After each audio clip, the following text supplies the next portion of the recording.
जब atom energy को absorb करेगा तो इलेक्ट्रॉन उसके अंदर एक्साइटेड होंगे। इलेक्ट्रॉन लोअर एनर्जी लेवल से हायर एनर्जी लेवल में जंप करेंगे और फिर 10⁻⁻8 सेकेंड के बाद फिर लोअर एनर्जी लेवल में लौटेगा इलेक्ट्रॉन। जब इलेक्ट्रॉन वापस आ रहा होगा तो वो एनर्जी को इमिट करेगा in the term of electromagnetic radiation, और हमें डिफरेंट कलर के स्पेक्ट्रल बैंड्स दिखाई देंगे। कौन कौन से हम लोग पढ़ेंगे? लाइमन सीरीज, बामन सीरीज, पास्चन सीरीज, ब्रैकेट, फोंड, हम्फेरी, इन सब की बातें हम लोग करेंगे, इन सब की एनर्जी निकालेंगे, इन सब का वेवलेंथ देखेंगे। बहुत इंपॉर्टेंट सेशन होने जा रहा है एटॉमिक स्ट्रक्चर का। अंदर हाइड्रोजन स्पेक्ट्रम हम लोग पढ़ने चल रहे हैं, और hydrogen spectrum is two important for your examination. तो आइए वीडियो को स्टार्ट करें। इससे पहले आप वीडियो को लाइक कर दीजिए, चैनल को सब्सक्राइब कर दीजिए और एक प्यारा सा कमेंट कर दीजिए। समझिएगा, मान लीजिए कोई हाइड्रोजन एटम हमने ले लिया, छोटा सा जान, एक ही इलेक्ट्रॉन हाइड्रोजन के पास, ये सेंटर में न्यूक्लियस है और इसके अराउंड ये सेल्स हैं और इनमें इलेक्ट्रॉन हैं, ठीक, इनमें भी इलेक्ट्रॉन हैं। अब अगर ये इलेक्ट्रॉन लोअर एनर्जी लेवल से हायर एनर्जी लेवल में जंप करा है तो 10⁻⁻8 सेकेंड के बाद ये फिर लौटेगा अपने लोअर एनर्जी लेवल में। लोअर से हायर में गया, फिर हायर से लोअर में लौटेगा, तो डिफरेंट टर्म में रेडिएशन इमिट करेगा, एनर्जी इमिट करेगा। जो ये एनर्जी निकल रही है ये इलेक्ट्रोमैग्नेटिक रेडिएशन के फॉर्म में निकलेगी, तो हमें डिफरेंट स्पेक्ट्रल बैंड मिलेंगे। कौन कौन सी सीरीज है? लाइमन सीरीज है। अगर लाइमन के लिए N1 = 1, यानी कहीं से भी लौट के आएगा इलेक्ट्रॉन, लेकिन आएगा कहाँ पर? N1 = 1 में। हो सकता है 2 से आए, 3 से आए, इनफाइनाइट से आए, लेकिन आना कहाँ है? N = 1 में, फर्स्ट सेल में। तो इसे हम बोलेंगे लाइमन सीरीज, राइट। लेकिन अगर इलेक्ट्रॉन जंप करके आ रहा है और N = 2 में रुक जा रहा है, तो इसका मतलब है कहीं से भी आए, 3 से, 4 से, 5 से, इनफाइनाइट से, तो इसका मतलब है वो बामर सीरीज है। और हमेशा याद रखिएगा, लाइमन सीरीज अल्ट्रावायलेट रेंज में आती है, ठीक, बामर सीरीज विजिबल रेंज में आती है। और अगर इलेक्ट्रॉन जंप करके आए और तीसरे सेल में रुक जाए तो इसका मतलब है ये पास्चन सीरीज है। 4 से आए, 5 से आए, इनफाइनाइट से आए, तो ये कहाँ पर लाई करती है? इंफ्रारेड रेंज में। इसी तरह ब्रैकेट में, फोंड में, हम्फेरी में हमेशा याद आप करके चलेंगे, जो लाइमन सीरीज है ये अल्ट्रावायलेट रीजन में होती है, बामर सीरीज विजुअल रीजन में होती है, बाकी जितने बच गए वो सब के सब इंफ्रारेड रीजन में होते हैं। बहुत इंपॉर्टेंट है, बहुत बार क्वेश्चन पूछा जाता है। अब अगर हमें इनकी एनर्जी निकालना है तो एनर्जी निकालने का भी हमारे पास फार्मूला है, E = -13.6 × Z² Z क्या है? Atomic number. N क्या है? Number of shell. तो हाइड्रोजन के लिए Z तो 1 हो जाएगा, तो 1 का स्क्वायर। और अगर हम पहले सेल के लिए निकालें, इसको भी रख दें 1, तो 1 का स्क्वायर। तो फर्स्ट सेल की एनर्जी कितनी आ जाएगी? -13.6। और अगर दूसरे सेल के लिए निकालें तो यहाँ पर 2 रखेंगे, Z तो हमेशा 1 ही रहेगा हाइड्रोजन के लिए, तो एनर्जी कितना आएगा? -3.4। और अगर तीसरे के लिए निकालें तो एनर्जी आएगी -1.5।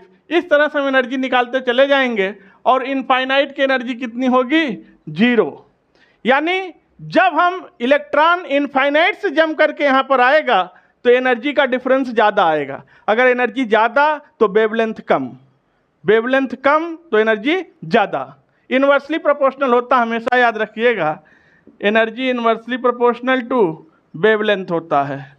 हमेशा आप याद रखेंगे इस बात को। अगर इनफाइनाइट से आ रहा है तो एनर्जी ज़्यादा होगी, वेवलेंथ कम होगा। और अगर जस्ट ऊपर वाले से आ रहा है, दूसरे से, तीसरे से, तो एनर्जी क्या होगी? कम होगी, तो फिर वेवलेंथ ज़्यादा आएगा। और वेवलेंथ को निकालने का भी बच्चों एक फार्मूला होता है, देखिएगा। अगर 1/λ = रिडबर्ग कांस्टेंट R 1/n1 का स्क्वायर -1/n2 का स्क्वायर।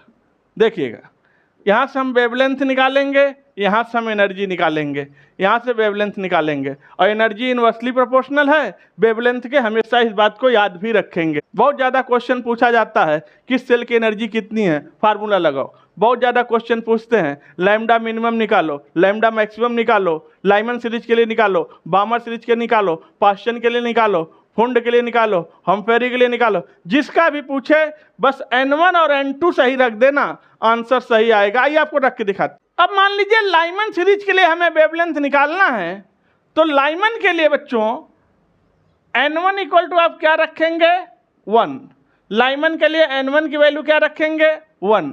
लेकिन अगर वहीं पर आपसे पूछा जाए N2 की वैल्यू क्या रखेंगे, तो N2 की वैल्यू ऊपर से आएगा, यानी 2 रख सकते हैं, 3 रख सकते हैं, 4 रख सकते हैं, और अप टू इनफाइनाइट रख सकते हैं, ठीक।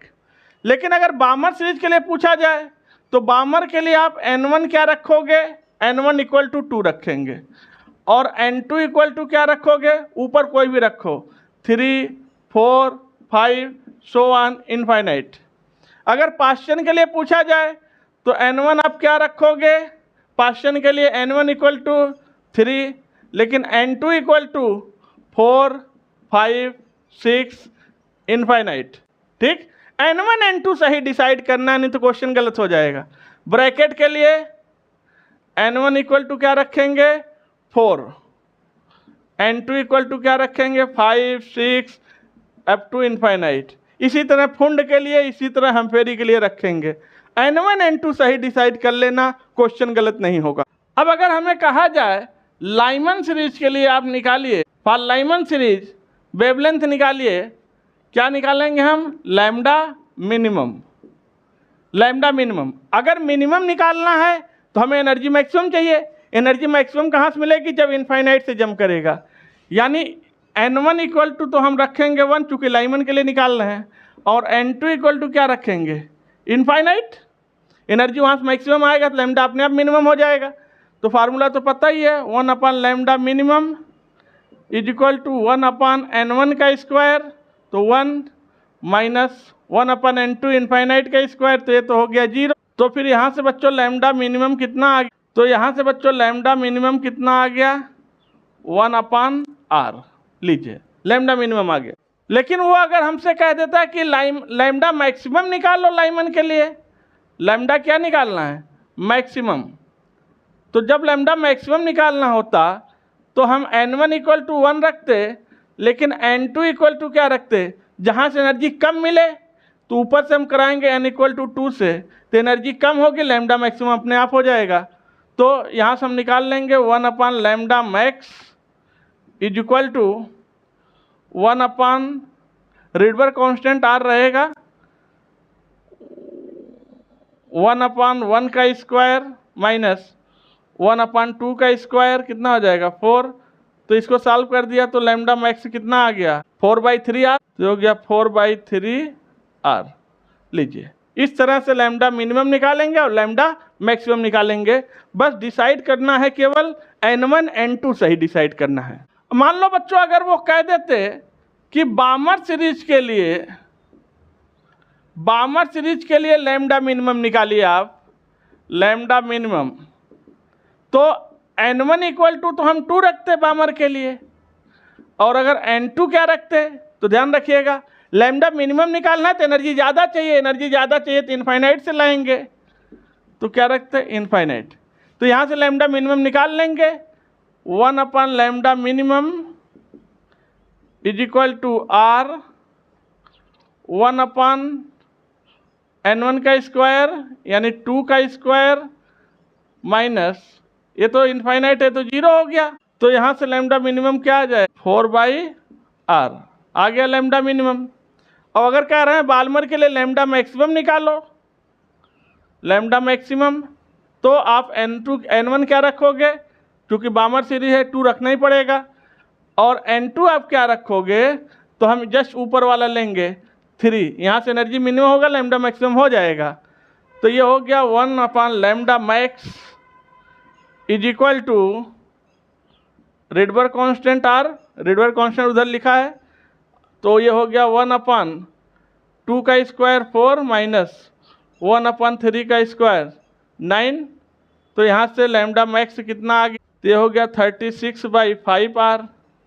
लीजिए, तो बच्चों जैसे आपने लाइमन सीरीज के लिए निकाला लैम्डा मैक्सिमम लैम्डा मिनिमम, उसी तरह बाल्मर सीरीज के लिए निकाला लैम्डा मिनिमम लैम्डा मैक्सिमम, उसी तरह पास्टियन के लिए निकालेंगे, उसी तरह ब्रैकेट के लिए निकालेंगे, उसी तरह फुंड के लिए निकालेंगे। फार्मूला वही रहेगा, 1/λ = r 1/n² - 1/n²। एनर्जी का फार्मूला भी वही रहेगा, मैंने 13.6 × Z² ठीक है। बस वैल्यू को सही पुटअप करना है, n1 n2 सही डिसाइड आप कर लेंगे तो कभी क्वेश्चन आपका गलत होगा ही नहीं। तो फिर आप लोग वीडियो को लाइक कर दीजिए, चैनल को सब्सक्राइब कर दीजिए, बेल आइकन प्रेस करके और एक प्यारा सा कमेंट कर दीजिए। फिर आपसे मिलते हैं अगले वीडियो में, तब तक के लिए नमस्कार।